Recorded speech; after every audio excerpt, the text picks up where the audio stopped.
Teisha Bader with the JBS News Update for Friday, September the 18th, 2015. 3 Israeli border police officers sustained light to moderate wounds today, and the 4th officer was moderately to seriously injured when Palestinians reportedly fired gunshots and threw firebombs at them in the Jerusalem Arab neighborhood of Jabal Mukaber near East Talpiot today. The officers were treated on site by Magen David Adom paramedics, and the more seriously wounded officer was taken to Shaarei Tzedek Medical Center for treatment. Violence has been on the rise in the city, in particular since the Rosh Hashanah holiday, and about 800 extra security forces of Border Police reservists were brought into the city today to help keep it calm, amidst threats from terror group Hamas, proclaiming today, Friday, a day of rage. Muslim prayers today, which were partially restricted at the Temple Mount, ended relatively quietly. Several attacks also took place last night in Israel. A firebomb was hurled at an Israeli car in the West Bank. It did not hit the car, but it did cause the driver to lose control and overturn. The female driver escaped unharmed from the incident. Israeli security forces shot one of the suspects in the attack, and a second was arrested. The incident took place between the Jewish settlements of Elon Moreh and Itamar. In a separate incident, an Israeli bus was set ablaze last night in the East Jerusalem neighborhood of Ras El Amud.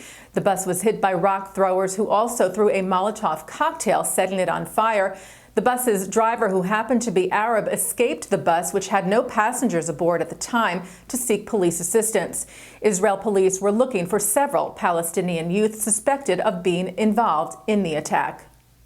A similar incident took place earlier last night when a bus traveling near the Arab village of Chizma was hit by stones. The bus driver there sustained light injuries. An investigation was ongoing. Israel's Attorney General, meanwhile, approved some new measures to use against rock throwers in specific situations.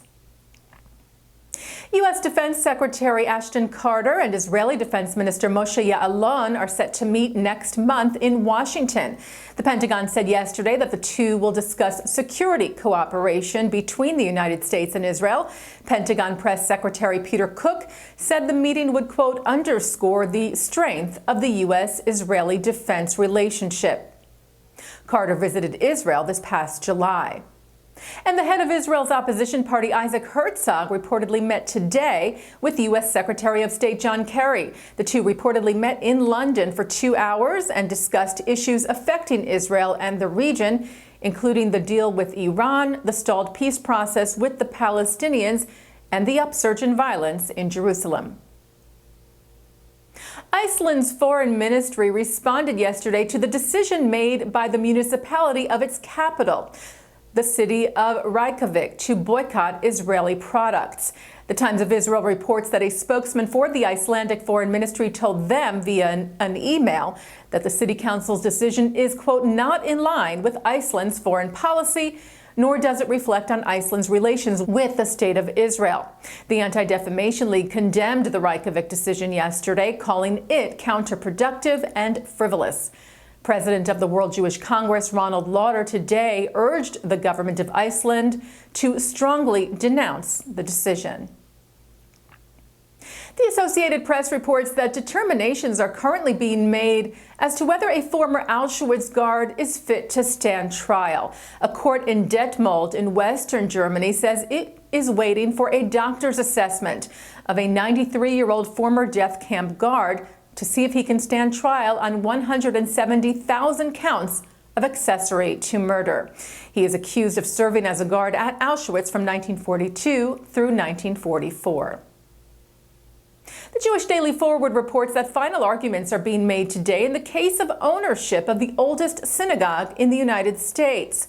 2 Jewish congregations claim they own Touro Synagogue in Newport, Rhode Island. The local congregation that worships there, Yeshuat Israel, and New York congregation Sharith Israel. Attorneys for the congregations appeared before a federal judge in Providence today. The city of Tel Aviv has been named one of the most expensive. This according to an annual report by Swiss global financial services company UBS. Tel Aviv ranked as the 22nd most expensive city in the world. Zurich, Geneva, and New York City top the list. And taking a look now at our programming for tonight, Friday, September the 18th. At 7:30, Eye on Israel host Shachar Azani, who now serves as Executive Director of Stand With Us Northeast Region, talks to Olga Melshow about her organization, DAISY, Defend, Embrace, Invest, Support Israel. At 8 o'clock, Daniel Gordis of Israel's Shalem Center talks about the high price of Jewish statehood. Then at 9, a documentary about Rabbi Avi Weiss. And at 10, Weiss discusses the basis of Jewish ethics and social action, together with Rabbi Jack Moline and Rabbi Marla Feldman from the JCPA annual plenum. And at 10:30, Musica with four-person folk band Chavurat Atomic. And of course, coming up at 6 tonight, live services from New York City's Central Synagogue in New York. I'm Teisha Bader. Shabbat Shalom.